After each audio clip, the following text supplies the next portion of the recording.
Welcome back to This is Live, the Sunday talk show here on the Arise News channel. With me in the studio, I still have Professor Bola Akintenewa, Director General, Bolitac Center for International Diplomacy and Strategic Studies, and Professor David Awurawo, Professor of International Relations and Strategic Studies at the University of Lagos, Nigeria. Well, we have our professors, two professor cast today. And we have had two guests on this program. We have had Ngige Owonekoko, Abiodun Jalili Owonekoko, SAN, and also after him, we have also had, another guest commenting on major issues of concern in Nigeria at the moment.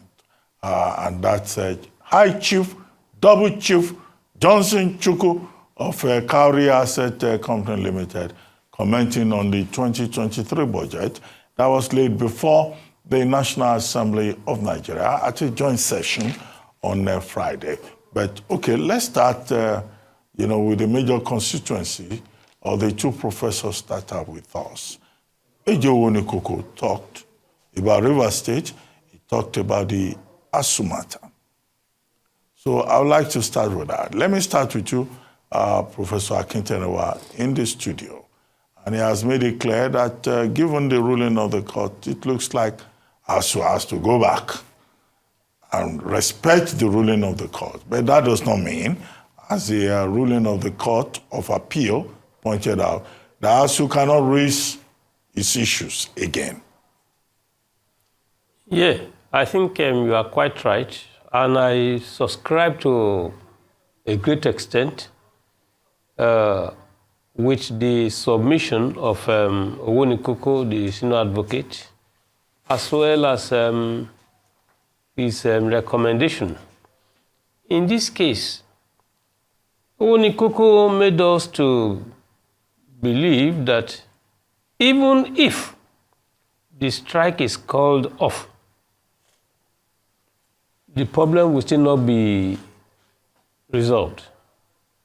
I agree essentially with him because, you see, the position of the government does not appear to seek to address the issues involved. In my eyes, the attitude of the government, and the attitude is that of dishonesty. If the attitudinal dishonesty of government is such that the government will prefer to create, environmental questions and problems, while allowing the critical problems involved to remain, I think that Owonekoko cannot be more correct, that the problem will not be resolved. You see, he told us that in this particular case, the appeal court is synonymous with the Supreme Court.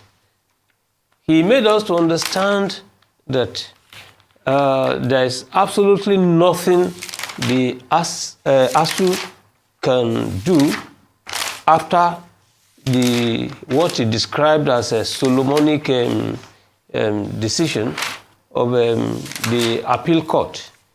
I will agree, but you see, the problem in this case is not going back to school to begin to teach as ruled by the court.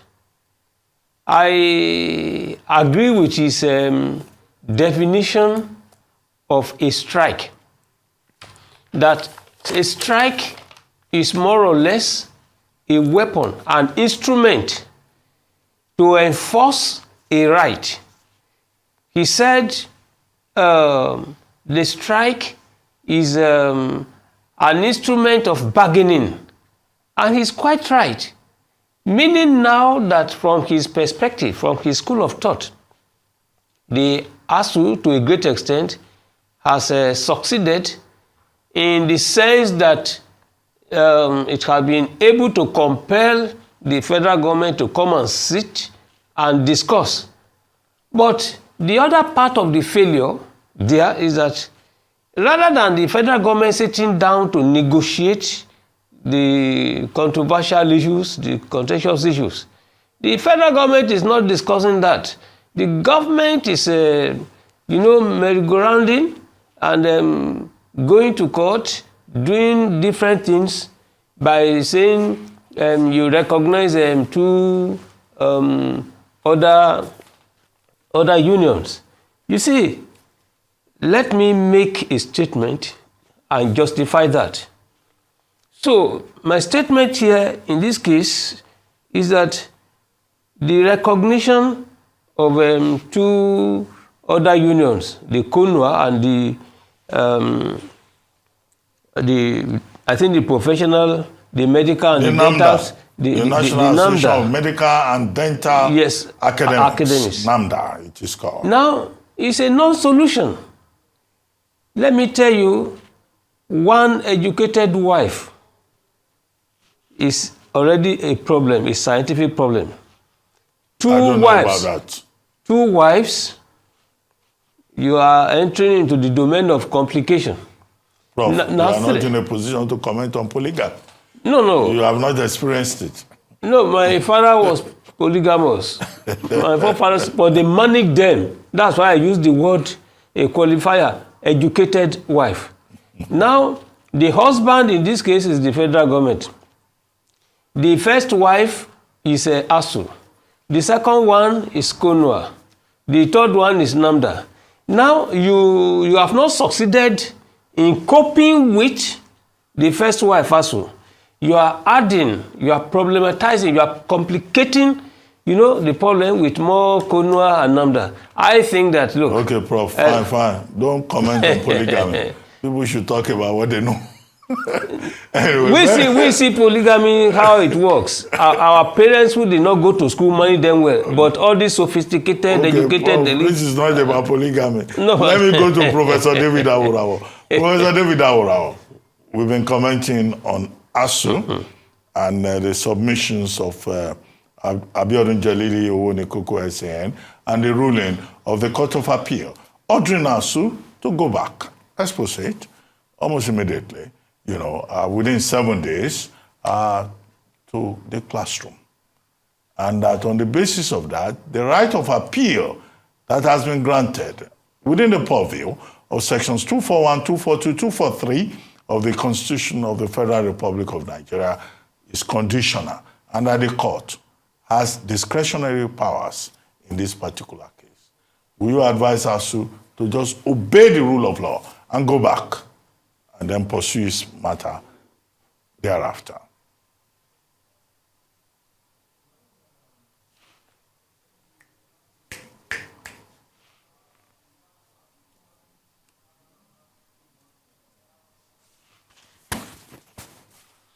Prof, I'm not hearing you. Is your system muted?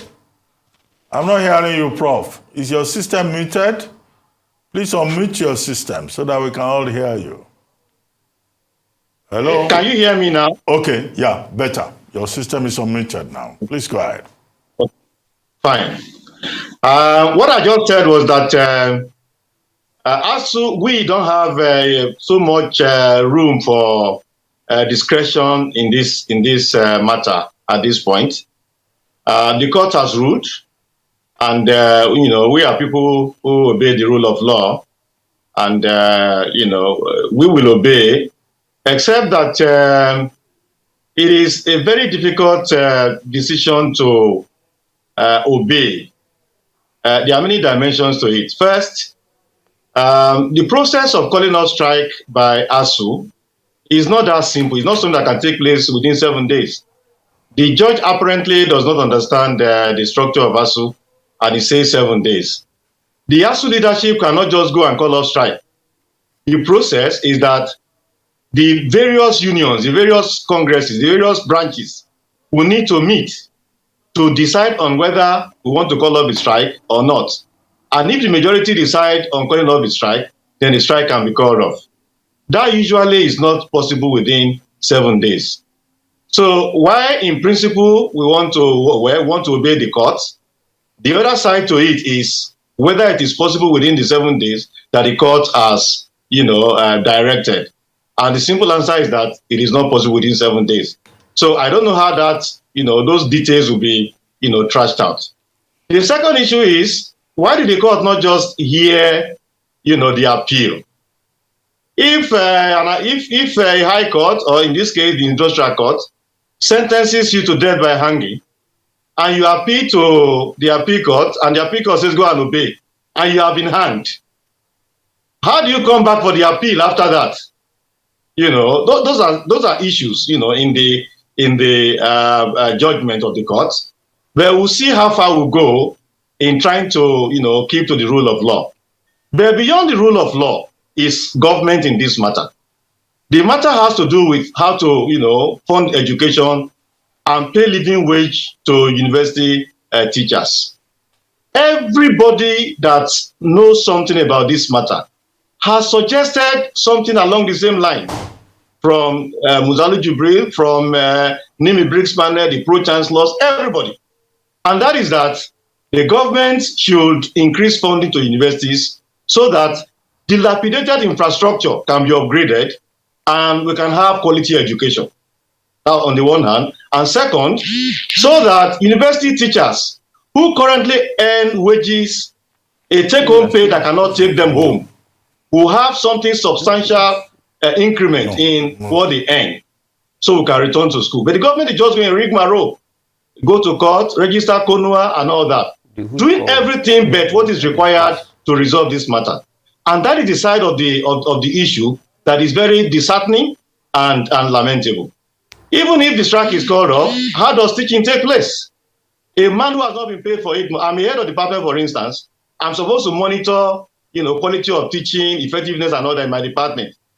If the strike is called off and a lecturer does not show up and I call him, he says I'm in Ikpaja, I don't have the means to get to Akoka to teach. Do I really have that moral right to be able to get him to come and teach? So beyond the court ruling is the is the legal, but there is the ethical, there is the rational. Professor Part of the teacher to teach. The rational is it really rational? Can somebody has not been paid for 8 months come and start? So the government needs to address this issue beyond the courts to follow the recommendation that everybody has presented, so the school can resume well and teaching can take off. Okay, Professor Arawa, I got your point. But Judge JCA, in his own ruling, which is in the public domain, made it clear that lecturers are required to return to their duty posts. Returning to your duty post means you don't go to the staff club. You teach the students that the university system will function. And that within the next 7 days, ASUU has the right to come and pursue the appeal. The court also said the right of appeal is not an inherent right.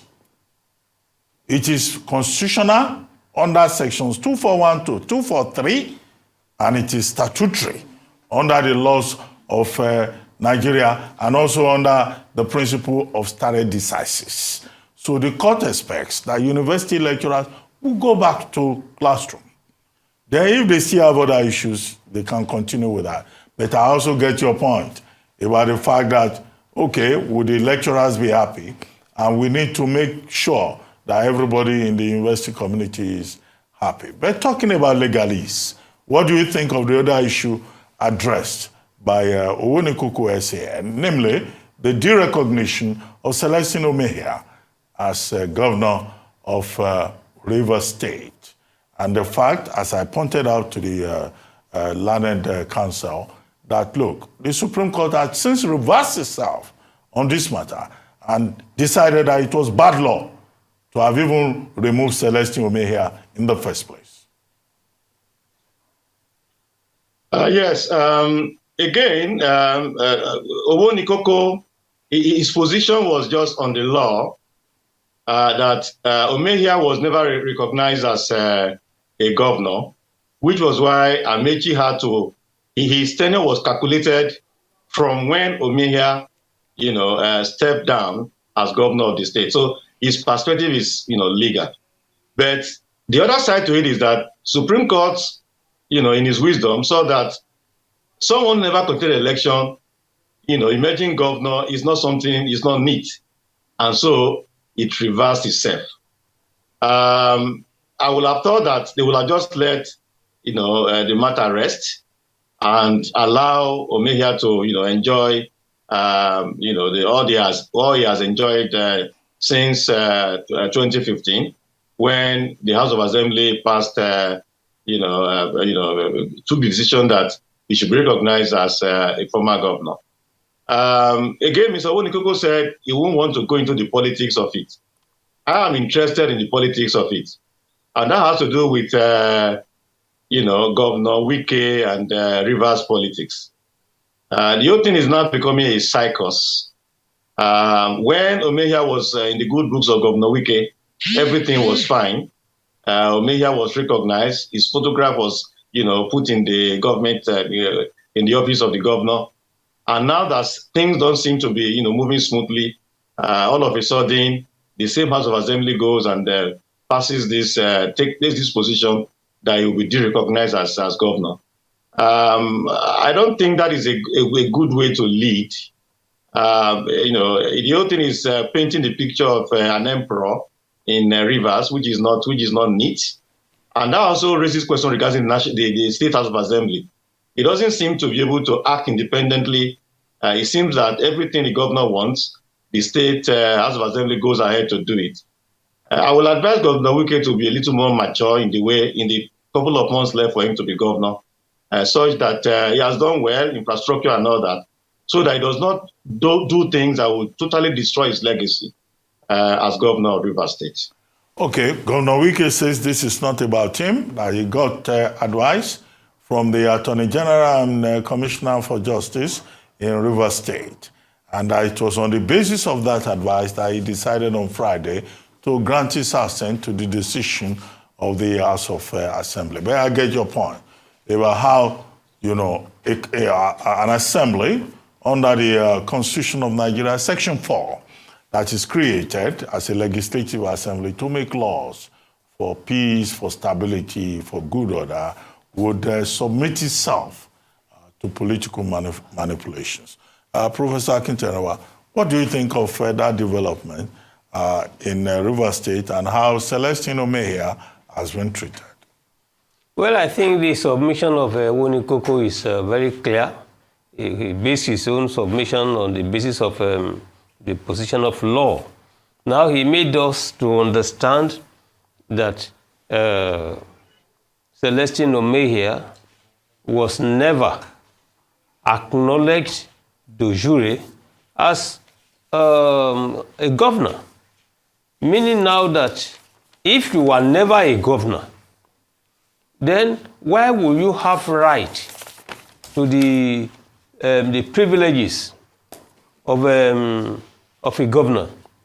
If it was the Supreme Court judgment saying that, look, he never was a legitimate governor.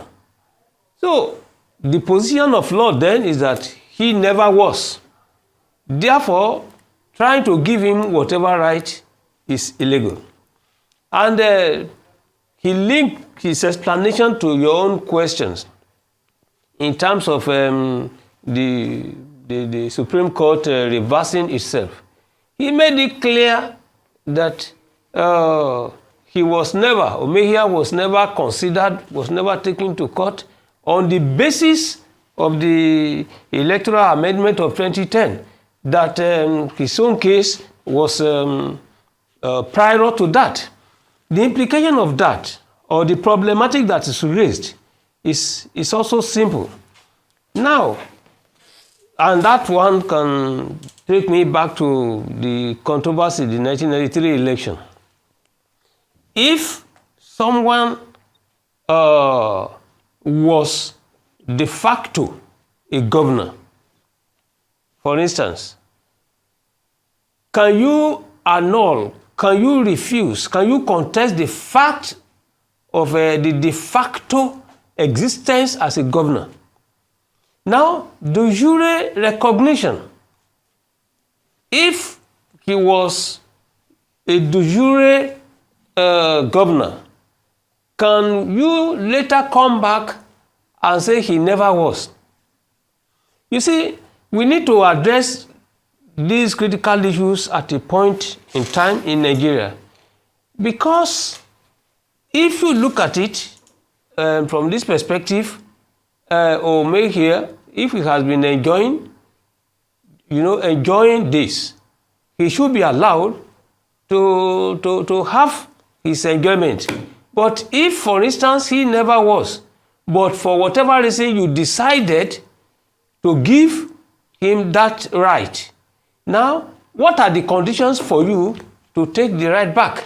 Okay, Prof, I get your point. Owonekuku SAN himself addressed the issue when he said it doesn't make sense for Celestine Omehia to be asked to refund within a time frame. But what I think all of this will do for our jurisprudence is that it will take us back to the original issues. One, what is the position of the law? Is the latest in enactment, in realization, superior to what the position was previously? Second, can the law have retroactive effect under our circumstances, or are there exemptions? And third, in this particular case, we need to test the law. You are right. No, just hold on. Hold on. Okay. We need to test the law further. What options are available to Celestine Omehia in this particular case? Don't let's split hairs about it. There's a political part. There's also the legal part. But no, on the legal part. No, you want to comment on law? Yes. I get your point. You don't need to drag it, Prof. I already got your point. But let us just say that this is something for lawyers to ponder about. If you put 3 lawyers in a room, you will have 5 opinions. Okay? No, non-lawyers also have different perspectives. Laymen, just yes. Talking. As a layman, let me tell you, I know that there is the principle of dole. The principle of dole, especially in international law, has it that if you induce me into error in agreeing to what I wouldn't have acceded to accepted under normal circumstances, you can review your position. And in this case, if you look at the position of Ngige in this case, probably he had been induced into error into granting those privileges all along. But at a point in time now, he suddenly recognizes that, okay, this was an error. I'm only just drawing that attention. I agree with you essentially on the positions of the lawyers. But here in Nigeria, you see, things are never normal here. We are hot in the morning, we are cold in the afternoon, in the evening is the contrary. So this is the issue. Okay, Prof, don't worry. Even in law, you are entitled to equitable remedies. The Court of Chancery, the Court of Equity, and maybe perhaps in the future, another governor will come to office who will reverse all of this. Another House of Assembly will come to office who will reverse all of this. So we don't need to lose a nerve because of this. Quickly, if you can do it in 1 minute each, on the budget submissions by Johnson Chukwu, because we seem to have a bleak future ahead of us. Yes, what Johnson Chukwu made clear in his submission on the budget, I essentially will also agree with him, because he raised some of the critical issues which Waziri Adio clearly explicated on the back page of this day today.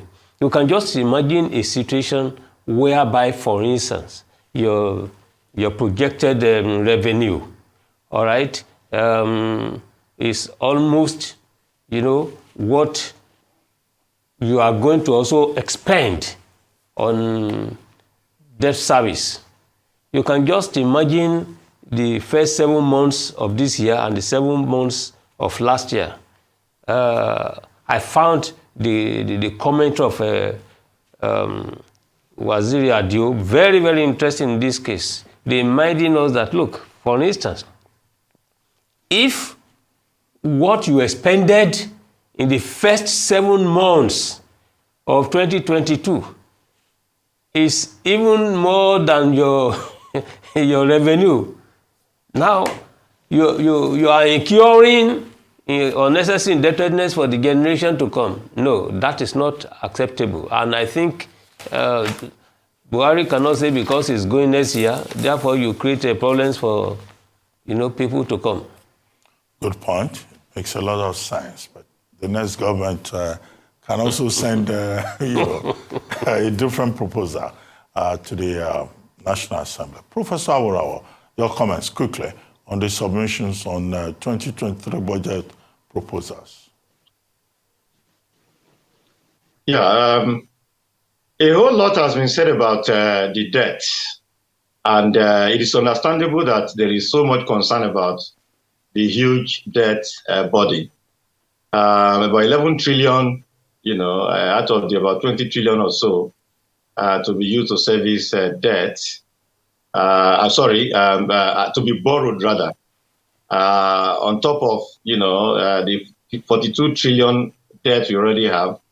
I mean, people are right to express concern over the huge debt. And, I've said this a whole lot of times. The problem is that we haven't created wealth enough.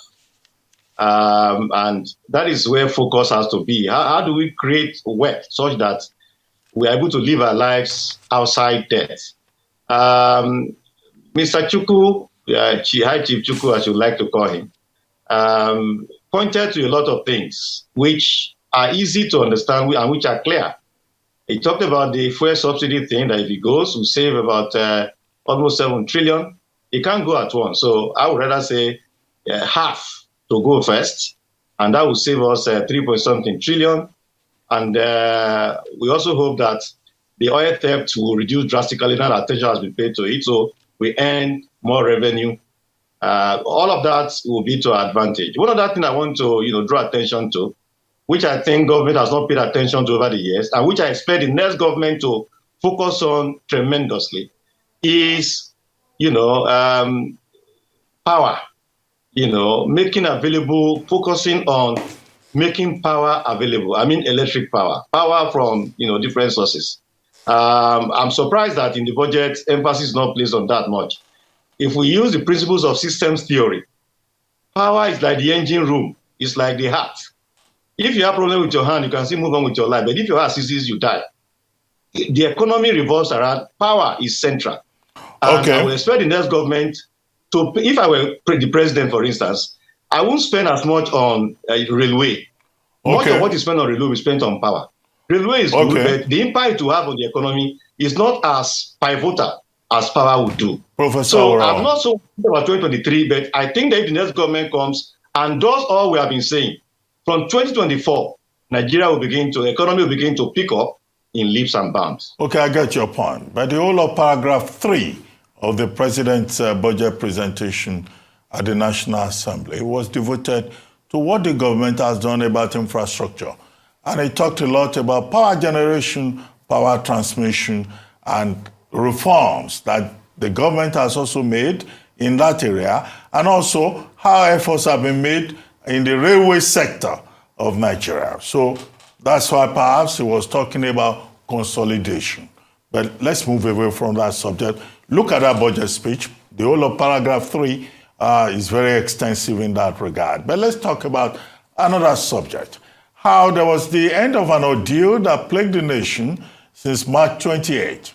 On that day, persons set out on their rail journey from Abuja to Kaduna, but the train was intercepted and attacked by terrorists, leading the Nigerian Railway Corporation to suspend that route. Sadi Amantu recalls this saga. Here is a report. It's been 8 protracted months since the attack on the Kaduna-bound train from Abuja. On that fateful March 28th, 62 passengers were abducted. Although none of the victims died in captivity, 8 were killed during the attack on the train.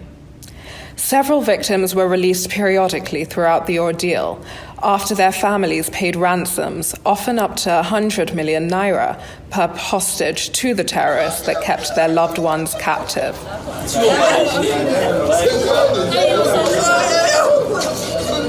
The first captives released included the MD of the Bank of Agriculture on April 6th, a pregnant woman on May 15th, 11 hostages on June 11th, 7 others on July 10th, 5 on August 2nd, and 4 more on August 19th.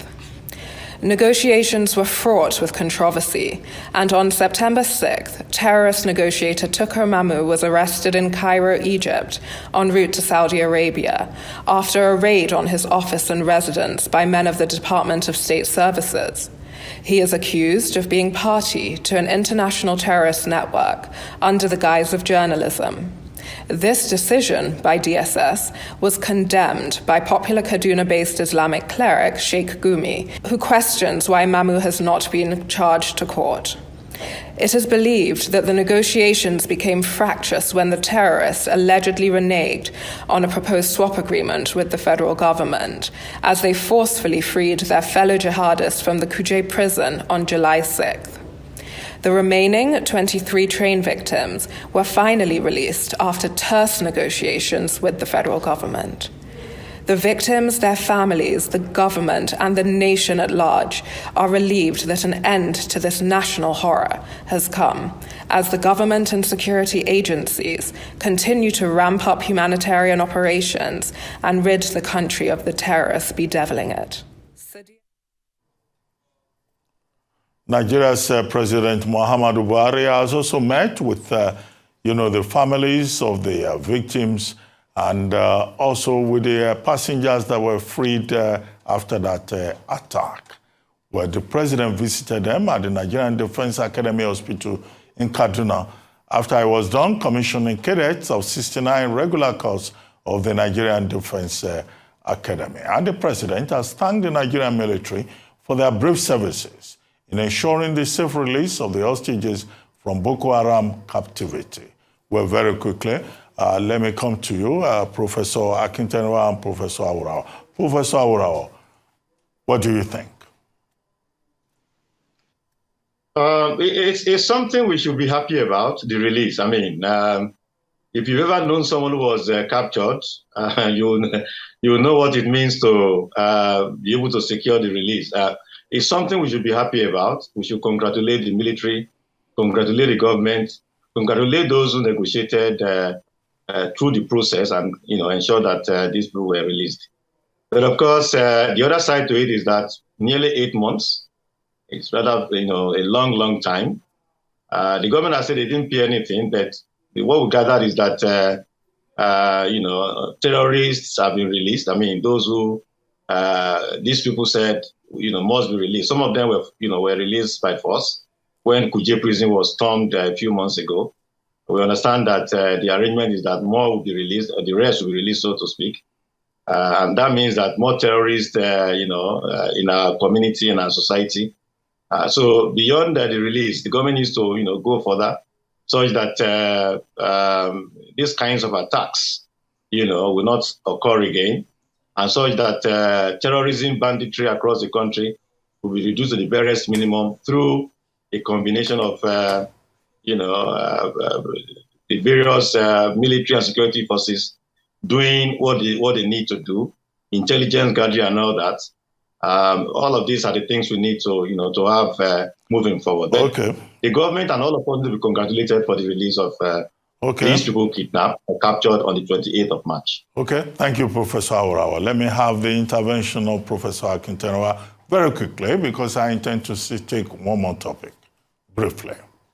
I think if there's any expression of gratitude to be made, it should be a priori to the families, private families of the victims, who have shown much concerns and whose prayers have served as a catalyst for government to do what is necessary. They have paid ransoms by themselves, And if they have not done all these things, most of them will still have been there, and not much will have been done by the government. The fundamental challenge is not the release per se, it's not the happiness per se, but how to ensure that the happiness of today does not become sour in the future again. In other words, how do we prevent, the occurrence of a new, attack, kidnappings? That's where the issue is. So I'm more interested in permanent, destabilization, neutralization of the terrorists. Okay, Professor Akintenewa, you cannot be more correct. The president himself challenged the military agencies to make sure that this kind of rescue effort is sustainable. How they sustain it is what others too, like yourself, will be interested in. But there are persons who have also been saying, was it actually a rescue or a release? And that what is it that the families are saying? Was ransom paid? And that there are questions that we still need to address. But you are right, absolutely, on all fours with the president, that this should be sustained. For more than 9 years, let's take another topic. Authorities at Freekos tapping from Shell Petroleum Development Company's Trans-Escravos trunk line in Delta State. The theft was discovered on Tuesday by Tantita Security Services Nigeria Limited, owned by ex-militant leader, Government Ekpomukpolo, also known as Tumpolo, leading a federal government delegation to the Trans-Escravos trunk line. The group managing director of the NNPC, Mele Kyari, warned that anyone found culpable will face the law. So here we have that report.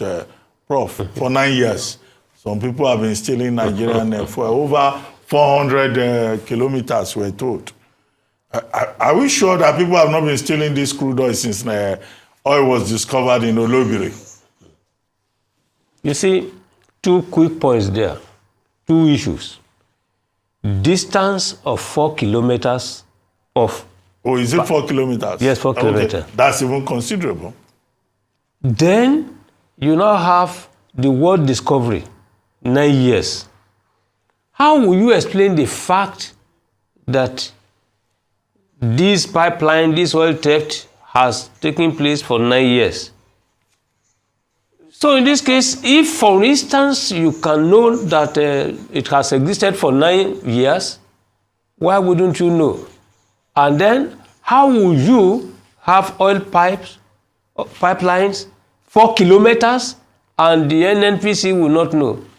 God knows that, look, here, until we stop policies of self-deceit, we cannot make any headway. So there's nothing to discover in this particular case. It's complicity and, reckless institutional corruption. Okay, Professor Awurawo's system, I understand, has timed out. So but I think, Professor Akintenewa, you have made a point that needs to be made. You've been watching This Day Live, the Sunday talk show, here on Arise News. I'm Ruben Abati. From our entire team here in Lagos, it's bye for now. And thank you very much for watching. We'll see you again next weekend.